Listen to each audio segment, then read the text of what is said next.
नमस्कार दोस्तों। आज हम चर्चा करेंगे असिब्रोफाइलिन और एन एसिटाइलसिस्टीन कॉम्बिनेशन टैबलेट के बारे में। यह दवा फेफड़ों के गाढ़े कफ को कैसे साफ करती है और सांस लेने में सुगमता कैसे लाती है, यह जानना आपके लिए बेहद ज़रूरी है। असिब्रोफाइलिन और एन एसिटाइलसिस्टीन एक कॉम्बिनेशन दवा है जिसमें दो अलग अलग मॉलिक्यूल्स को मिलाया गया है।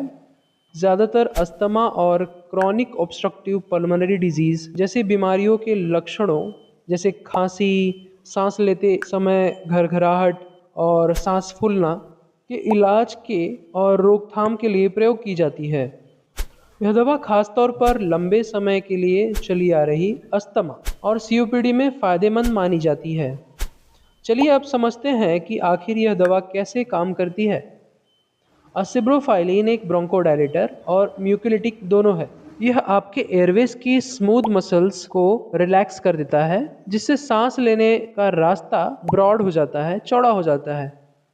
यह फेफड़ों में सूजन को भी कम करता है और गाढ़े गाढ़े जो बलगम स्पूटम्स होते हैं उन्हें पतला करने में हेल्प करता है।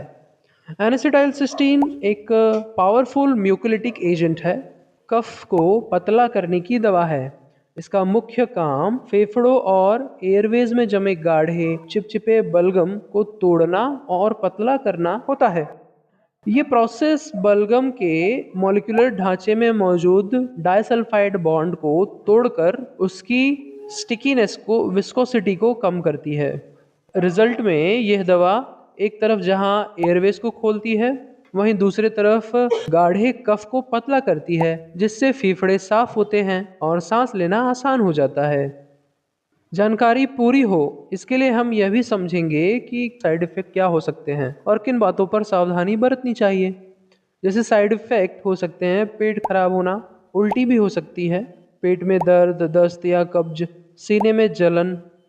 स्पेशल प्रिकॉशन सावधानियां हमें ये रखनी है। खून की जांच, इस दवा में एसिटाइलसिस्टीन होता है जो लैब टेस्ट खासकर यूरिन कीटोन टेस्ट के नतीजों में गड़बड़ी पैदा कर सकता है।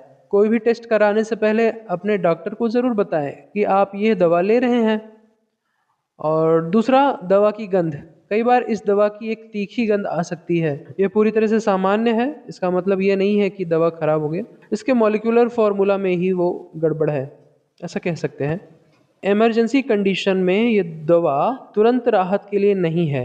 अगर आपको लीवर, किडनी या हार्ट की बीमारी है, प्रेग्नेंट या ब्रेस्ट फीडिंग, तो इसे दवा का सेवन डॉक्टर की कंसल्टेशन के बाद ही करें। तो इस वीडियो में हमने समझा कि असिब्रोफाइलिन और एन-एसिटाइलसिस्टीन की टैबलेट कैसे अस्थमा और सीओपीडी जैसी बीमारियों में सांस लेने की प्रक्रिया को आसान बनाती है। हमने इसके काम करने का तरीका, इसके प्रभाव को, सावधानियों पर भी चर्चा की।